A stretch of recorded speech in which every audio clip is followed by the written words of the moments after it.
Biden's plan and has this interview from Washington. Peter, Democratic officials across the country are quite alarmed about the fact that there's total silence from both Joe Biden and his coronavirus task force as infections continue to increase across the country. They're very worried about this silence.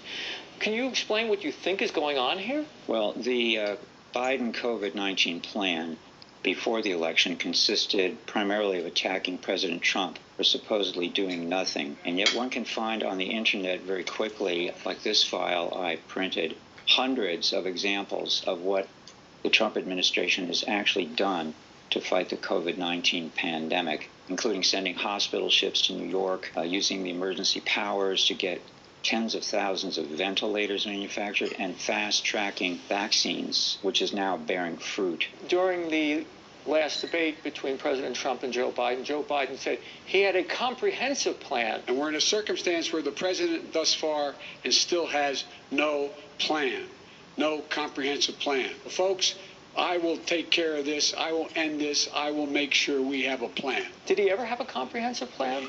So is the idea of a comprehensive plan, was that part of like a big lie? The Biden campaign's COVID-19 plan was one of the biggest con jobs in American political history, in my opinion.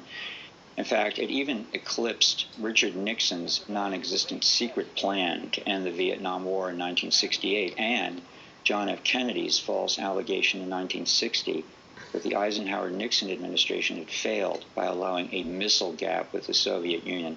Lies are nothing new in American politics, including at the highest level of presidential campaigns and contests. But I would say that the Biden campaign's lie, reinforced by the mainstream media, comprised the big lie, and it's told often and unremitting, and it's had its impact on President Trump's re-election chances, apparently. One of the things that sort of leaked out, we have no idea whether this is really true or not, is that the task force is thinking of taking some of the vaccines that would be designed for Americans and to share them with other countries around the world.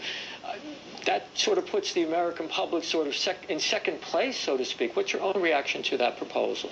The 12-member Biden coronavirus task force that he has set up is filled with people who are globalists, quite frankly. And the three co-chairs, none of them is a virologist or an immunologist expert. They're political players, the foremost being Dr. Marcella Nunez-Smith of Yale University. Her specialty is basically social justice medicine and racial equity. This is very disturbing overall. Thank you very much, Peter Barry Chowka, for sharing your thoughts with us today. Thank you, Richard. Still ahead.